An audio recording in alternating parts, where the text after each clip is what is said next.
Welcome back to The Nuance. This is going to be another unplanned, unscheduled solo episode because something else came up in my client check-ins this week that I think is worth discussing, particularly because it didn't just come up a singular time.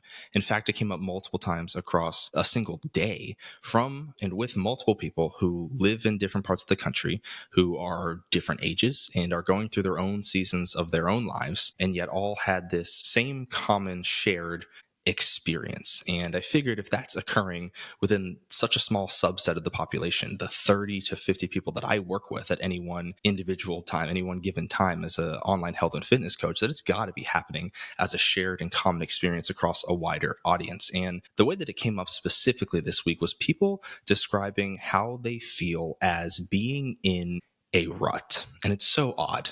That unique word, specific word, I don't think I've heard for the majority of this entire year. I'm pretty sure I haven't used it, spoken it, or said it at all this entire year. And here I am 3 times in one day this week. And then I also had to talk about it today in a client check-in as well. So 4 times across 4 different people or with 4 different people within the same week, describing this experience of being in a rut. And as a species, I think us human beings are very communal in the sense we're very social, and we find comfort and solace in knowing that there really aren't any unique experiences, but rather we all go through the same things and we all have these same struggles. As bad as it sounds, it's comforting knowing that somebody else is struggling when you are, right? And that's why I felt that it's worth discussing this concept at this time, given that being halfway through December, really getting into the weeds of the holiday season, really close to the tail end of the year, I feel like the word rut is something that is a predictable experience year after year after year during this time for pretty much everybody. Not to mention the economic environment that we are currently in, because it's an election year and things like that. It's not just an economic, but sociological environment that we are in currently. It's just kind of normal and expected. And I think it's worth hearing that from somebody else to say, hey, if you feel like you're going through a challenging time right now, you're not alone, right? Other people are going through it as well. And again, particularly in this time of the year, whether it be due to work picking up, whether it be to travel, whether it be to the social aspect and events that you have on the calendar for the holiday season, there is going to be this sense of strain on our normal routines, our habits, and our systems. And that feels uncomfortable, right? That feels challenging. Oftentimes that can give off a negative vibe or aura or energy. It can feel gloomy, right? It can feel like you are walking or wading through muddy waters. It can just feel hard. We can just feel like we are moving slowly, like we are stagnant. But it is somewhat normal. And I think it's worth hearing the reminder that because of that strain, because of your routine having that pressure on it, because you might have to adjust and adapt what you normally do, whether we're talking about things as small as when you go to sleep and when you wake up, right? Your overall sleep hygiene, when you eat your meals, what you are eating, how much you can move throughout the day, when that happens, what that actually looks like when it does occur. All of those things being forced to change and you being forced to adapt doesn't automatically equate and lead to failure or even lack of progress or lack of success. Or I think the way that most people look at it, or the way that they perceive it to be, is the inability to succeed because of that feeling of or perception of stagnation, right? Of just feeling like we are not going anywhere. And I think it's worth hearing the reminder that during these seasons, during these ruts, that your objective, the way that you actually achieve success, if we can flip the script mentally and actually look at it this way, is to make sure that our priorities stay in line, that our systems and our thoughts are rooted in solid, concrete principles. And that if we look at our habits and behaviors as levels or floors of a building, that we have structural resiliency through stormy weather, through high winds, so that when there is that strain and when there is that pressure, things may shift things may alter, things may move around a little bit, but we hold steady, we hold firm, and we stand strong in what we are focusing on as our main priorities. So, for example, simple, basic things that everybody knows, everybody tries to follow through with when it comes to their health and fitness is consuming, a high protein diet, making sure that we're getting sufficient sleep, making sure that we are exercising frequently, right? It may look very different in terms of how you consume that protein, how many meals you get in order to get that protein in. It might look very different in terms of like what your exercise across the week actually unfolds to be. As long as the boxes themselves are being checked off, as long as the meals, whether they be, pre-made, prepped chicken breast that you grilled a couple of days prior, or whether it be a frozen chicken fillet that you got from the freezer section and kept in the back of your freezer for a month, you're still getting in that protein, right? Whether it be 4 weightlifting sessions across the week, or you're just able to walk a couple of times and then maybe go for a jog or do a yoga class that only takes 10 to 15 minutes, you are still prioritizing the same end goal and objectives. And if you can do that and you can accept and acknowledge the fact that the shift in the actual action and behavior itself is still in alignment with the priority that you really care about, then that is what being successful looks like in these seasons, in these ruts. And then it won't feel so much like a rut because it's usually the perception of stagnation that creates that belief, that creates that feeling, creates that sense, creates that environment. And a big part of this tends to come from our time capacities reducing, the pressure from work, the travel, leading to a shift in our nutrition, right? Our dietary habits and behaviors. I think that is the biggest one that people struggle with, specifically around the holidays. Maybe not so much due to work, unless we consider the holidays as well, because people are bringing in cookies and treats and there's stuff, always things in the break room. There's always these potluck events. And so it's kind of like, from a dietary standpoint, the biggest strain on our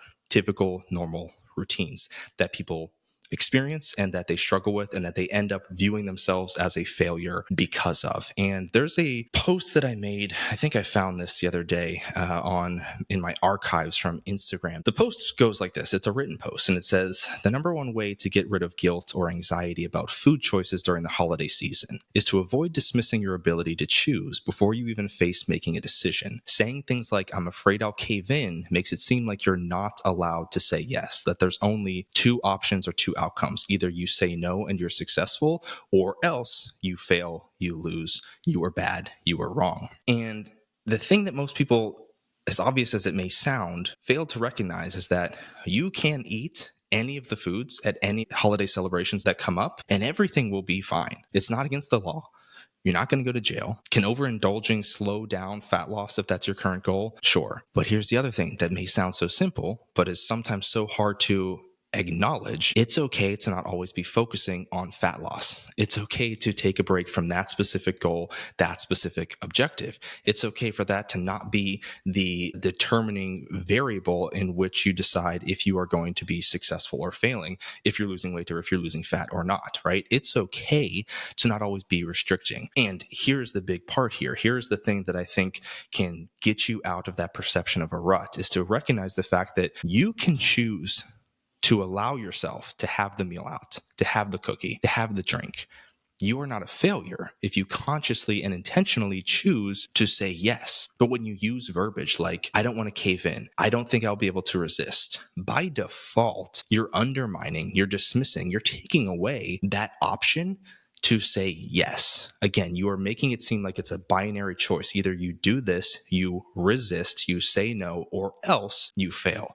But you're allowed to say yes. So now, while there's still time between the actual holidays themselves, between the events that come up with those holidays, what I would urge you to do is mindfully think through ahead of time, what choice do you want to make, right? Do you want to say no and resist, or do you want to say yes and choose to participate, choose to include, choose to eat the foods, drinks the drinks, or what have you, right? Put the control back into your hands by adopting it's my decision, I have the power mindset. And doing so may change the way that you look at and feel about these holiday temptations, because you can see that at that point, it's a little bit more fluid. There's more of a spectrum as opposed to this just binary, black and white, yes versus no. And don't get me wrong, I fully acknowledge that that type of perspective can't always work or be the best for every single person, right? Some people have a relationship with food where you need to avoid any and all temptations, or else there's going to be a downward spiral that you cannot pull yourself out of. And speaking to those specific circumstances, those specific struggles, those specific people would be outside of my scope. But I am just talking about those, again, who feel like we are in this rut because there's so much strain on that normal, typical behavior, action, thought patterns, and then choices that we actually make when it comes to the food that we're eating, specifically is what I just talked about. But it goes, the same concept applies to everything. What your movement looks like, how often you're exercising, what that exercise looks like, how much we're sleeping, so on and so forth. When it comes to the adjustments and the adaptations to our norms, don't dismiss and take away your ability to choose before you're even presented the option of making a choice, because you're determining and making it binary before there's even a circumstance or a situation in which it could be on a spectrum. And because I have been speaking so much about the dietary aspect here and the temptations around the holiday and the strain around our nutritional choices or our routines and our habits regarding our food, and that being the biggest challenge for so many people this time of year because of the holidays, I also wanted to go over a blog or an email that I wrote in which I think you may find some really beneficial takeaways, some practices, some thoughts, if nothing else, to help you in these specific moments when you find yourself at a holiday party, in the office, when there are pastries in the break room at all times, and you just find yourself constantly thinking about them, pressured, strained in regards to those habits and those behaviors, right? So the blog post, the email was titled Pause. It starts like this. Let me paint a picture for you with a situation we've all found ourselves in about 100 times too many. A project at work came up last minute and led to extra time spent in the office or at the computer. Traffic was backed up today due to construction that has been ongoing for about 2 years, as well as an accident. Your alarm didn't go off in the morning, leading to a rush out the door, and you forgot your coffee and water bottle on the kitchen counter. Your kid hasn't gotten over the cough they've had for an entire week, so you need to stop at the pharmacy on the way home to grab a prescription. You finally get home, and you walk into your kitchen to the dishes from yesterday that never got washed or put in the dishwasher. And then your pocket gets caught on the cabinet handle as you are rushing to the bedroom to change and get ready to prepare dinner for the family. And that last one was the last straw. After all of the above, you say, F it. And on comes the stress eating. You order a pizza instead of cooking. You throw back a few Oreos while you're placing the order on your phone. You have one or two too many slices at dinner. And once your kid is finally sleeping for the night, you pour that 10-ounce, 1 glass of wine with a Costco family-size bag of chips, put on Love is Blind, and pop on the couch for the rest of the night. Sound at least a little bit familiar? Good. Before I go any further, let me make one thing very clear. There's nothing wrong with choosing pizza for dinner. There's nothing wrong with ending your day with a glass of wine. And most importantly, it's okay to feel stressed. It's okay to feel this strain. But wouldn't it be nice to have an effective strategy to prevent the feelings of guilt or shame that often follows in sequence? If you thought, yeah, it would, this is something I struggle with, what I want you to do next time you find yourself somewhere along a similar path as described above, pause. And I do mean that literally. And I'm sure you've heard before, when looking for solutions, stop, take a breath, be mindful, be present. We're all aware the action that we want to take before making any reactionary decision regarding food is to pause. But what is the actual goal or objective or intention when doing so? I like to use one of the following 2 acronyms to make those things crystal clear and easy to remember. PAUSE, pause. P, practice. A, auditing. U, underlying. S, sensations or signals. And E, experienced. Practice, auditing, underlying sensations, experienced. Or pause, pay attention to unidentified senses, sights, sounds, or smells everywhere. Regardless of which you choose, the outcome is the same. You take note of everything going on around you, what you are experiencing in the moment, the who, the what, the where, which ultimately leads us to the why.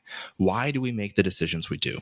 What are the triggers? What is the reward or outcome we are seeking from behaviors that follow the sensations, stimulation, senses, feelings, environment, etc. Are such behaviors in reality logical and reasonable methods that align with our values and goals? Our outcome is awareness and understanding.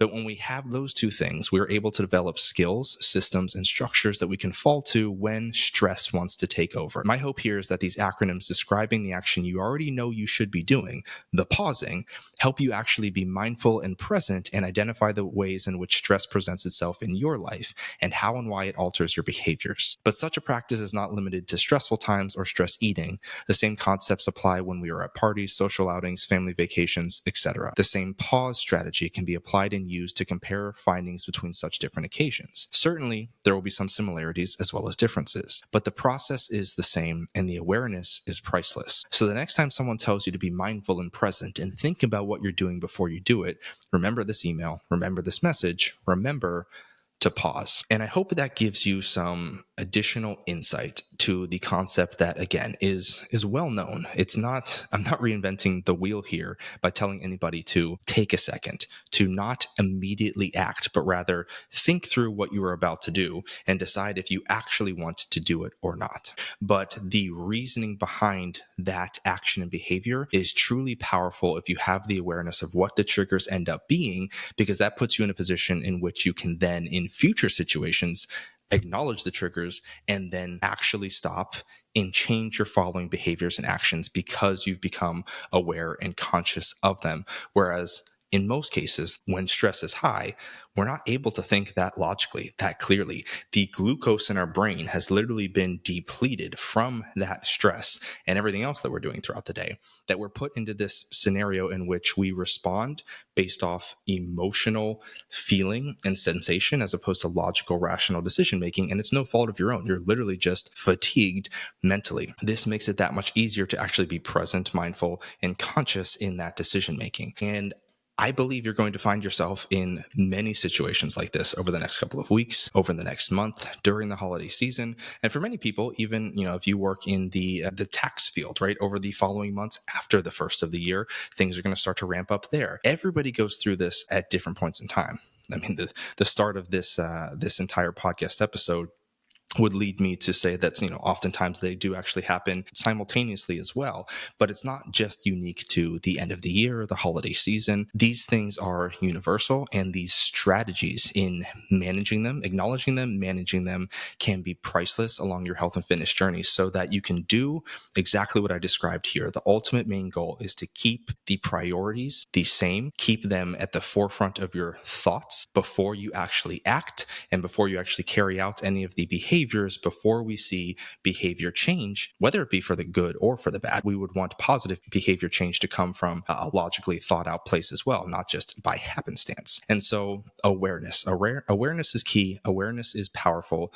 It leads to consistency with habits, behaviors, and ultimately through seasons like this, when everybody feels like we are in a rut, the reminder that the strain on those routines, on those habits and behaviors is normal, but it is not a death sentence. It doesn't mean that you are not allowed to adjust. It doesn't mean you are not allowed to adapt. And it doesn't mean that you only have two options. It is not binary. It is not pass or fail. It is, you have these priorities, you have these intentions, you have these things that you are aiming to focus on, and the behaviors and actions can always change, but the goal and the intentions and the priorities stays the same. So if you're feeling the same way that the majority of my clients are feeling right now, that the majority of the country and potentially even the world is feeling right now, you are not alone. It is normal, and you still have power. You still have control. And that starts with awareness and recognition of the season that you're in and what you are facing and the strain on those habits and routines. So hopefully this was helpful. If you are somebody who feels like you would benefit from a little bit more in-depth one-on-one conversation, you can always reach out to me on my Instagram page at Coach John Knoll.